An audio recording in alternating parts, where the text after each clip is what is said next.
35 anos de carreira só na TV, é isso? Peraí. O jornalismo, ele disse. Jornalismo, que eu comecei na Folha de São Paulo.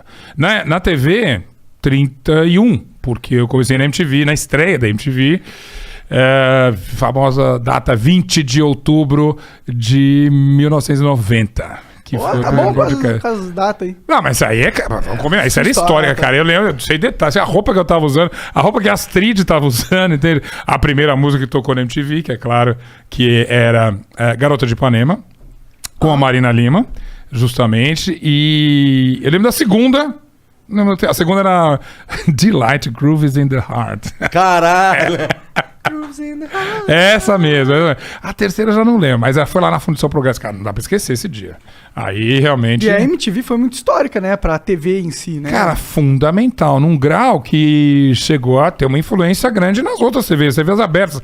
Olhando pra trás, assim, é inacreditável você imaginar que uma TV que quase ninguém via, era o UHF. Ninguém. Dá um Google aí pra vocês ver o que é o TV UHF. Ninguém sabe o que é isso hoje em dia. Era uma frequência, tinha que pegar bombril mesmo, botar ali. Mó trabalheiro pra assistir MTV. Super trabalho, né? E não tinha cabo ainda. Sim. Você considerar que era uma coisa que era tão difícil de ver e que fazia um barulho danado, é incrível a influência que ela teve mesmo, né? Tem muito a ver com... Comunicava demais com o jovem, aquela porra. Enquanto o resto das TVs não falava com o jovem, né? O negócio era... Acho que tinha todo mundo com fome ali, com vontade de falar, opa, tem alguém falando que o cara parece comigo, ele tem a minha idade, ou ele fala a mesma gíria que eu, ou fala de uma música que óbvio que aqui não tá tocando nas trilhas das novelas ou nos programas de auditório daquela época. Então acho que veio assim, na jugular ali de uma geração que tava doida pra ser ouvida e falada. Aí tem um monte de coisa que mistura ali. Na época também teve até um movimento político, Direta já foi antes, mas tinha os caras pintadas, essa coisa toda. Então tinha toda uma força de uma geração que queria falar, e MTV era o megafone preferido deles, claro. Essa parada. Total. Eu curtia pra caralho... Mas assim, eu sou de 85, então em 1990 eu tinha 5 aninhos. Então... Não pensei, a estreia você não lembra, eu acho, né? Não lembro. Mas eu gostava de... O que eu achava muito foda na MTV é que, por exemplo, eu lembro que eu gostava de ver desenho. Aí eu sabia... Aí existia Beavis e Butthead. Pra mim aquilo era muito louco. Nossa, eu lembro de chegar as fitas do Beavis e Butthead e falar, não é possível, que isso? Cara, essa dia que era maravilhosa. E isso veio de um outro programa da MTV, posso estar confundindo aqui, que era de animação, que chamava Liquid Television. Não sei se o Beavis e Butthead era Liquid Television. Só sei que aquela era uma época de ouro de animação. Simpsons dessa época, começou a aparecer um monte de coisa bacana entre o final dos anos 80 e o final dos anos 90. E a gente viu, obviamente, sempre fora da curva, veio com aqueles caras underdogs, assim, né? Feios, encalhados, moleque... Duro, uns imbecis, heróis nacionais. Capa da Rolling Stone, eu lembro de gente dessa capa, mais de uma capa da Rolling Stone até, e um super sucesso da MTV. Tem uma música do Red Hot Chili Peppers que é do filme dele, se eu não me engano. Sim. Mas longa-metragem, fizeram longa-metragem com Beavis e Butthead. Então isso que era o... Você vai fazer o... I am Corolho! Corolho! Então, mas não é incrível que uma coisa que é tão pequena tinha uma influência tão grande. Até hoje eu fico... inclusive, a gente começou falando de podcast, que é um podcast com o cara da TV. Cara, acho que a MTV lá atrás apostou numa coisa que hoje em dia, com internet, com rede social, é uma verdade. Se fizer uma coisa bacana, diferente, que faz um barulho, você vai pro mainstream, entende? Sim, com certeza. E eu acho que a internet, ela bebe muito da MTV hoje em dia, Total. Porque vale tudo. Na MTV era maravilhoso que a gente fazia era um monte de moleque alucinado. Eu era diretor, eu tinha 26 anos. Eu era diretor de jornalismo. Tinha uma equipe, eu assinava contratos, não sei o quê. Então era uma molecada fazendo TV. E você tinha carta totalmente branca. E a vantagem da MTV, eu adoro falar isso, que ninguém assistia. Ninguém assistia, mas todo mundo assistia. Então, você fazia uma coisa muito ruim, você tirava do ar. se fosse uma coisa legal, você repetia até a exaustão. Você lembra disso? Você via aquilo de manhã, às 4 da tarde, 2h30 da manhã, não sei o que e tal. E aí ela pegava, alguém via ali alguma hora e falava, isso aqui é bacana e vamos aí.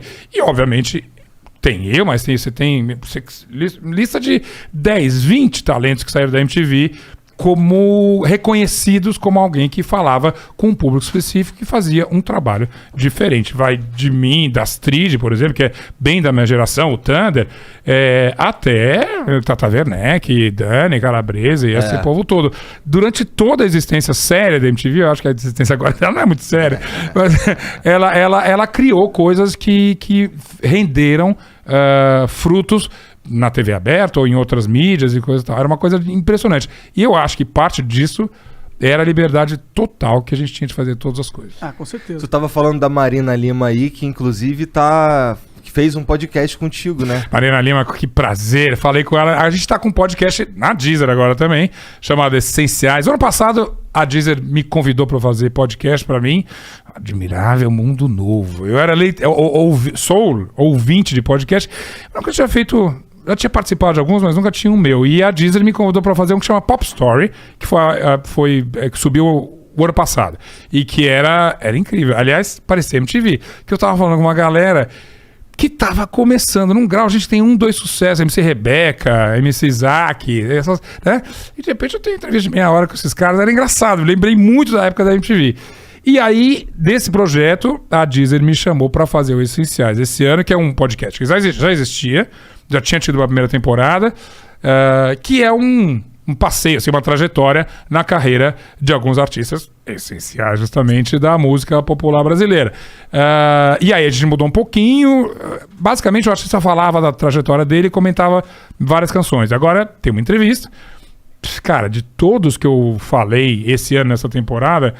Ou é gente que eu cobri a vida inteira, alguns deles super amigos, né? Então tem muito assunto. Então você junta história pessoal, você junta história da música, às vezes tem muito detalhe, muito bastidor engraçado. Agora, esse que a gente está ouvindo agora, o mais recente dessa temporada, é da Marina Lima, justamente. Lembramos esse videoclipe de Garota de Ipanema, que é difícil, você não acha até em streaming, é difícil, porque era uma versão meio, não era pirata, porque era autorizada. Mas foi muito alternativa. Veio um cara dos Estados Unidos fazer uma versão e Marina pagando de Garota de Ipanema. E era uma versão meio slow beat, assim. Era muito, muito legal. E essa lembrança, claro, tava na Marina. Marina, você abriu a MTV, aí lembramos e tal. Então é gostoso misturar essas coisas todas. Histórias pessoais com a carreira do artista. A gente já subiu esse ano Baby do Brasil. E essa, Fuck Baby é a melhor entrevistada do mundo. Por quê? Porque assim, 2 horas de podcast aqui, basta uma pergunta. Basta uma, Baby só. Baby descendo a ladeira, entendeu? Igual o Brasil. É sensacional. E assim, igual o Brasil. Total, igual. Mas só que, e não é que ela. E você para pra ouvir. Porque tudo que ela fala é legal, entende? É uma louca, maravilhosa. Então foi... Mas eu falei, não, Baby, a primeira música, né? Vamos falar do Brasil. Vamos. Aí eu lá, 20 minutos a primeira resposta. Eu falei, Baby, a gente tem mais 14 músicas. Vamos correr. Mas é a melhor entrevistada do mundo. Fizemos também com a... Já tá no ar o da Paula Toller, que também... cara, é minha geração. Esses artistas todos eu ouvia de fã, aí comecei a cobrir, aí em show, e quando eu veio MTV era até o contrário, todo mundo queria estar na MTV, essa geração toda. E aí, claro, Marina, Paula Toller, a Baby, tudo... Baby, claro, começou uma carreira antes que eu. Mas a gente foi acompanhando e foi ficando amigo, você cria uma intimidade. Então, eu tô feliz de fazer Essenciais por conta disso. Maneiro pra caralho. Não é bom, cara.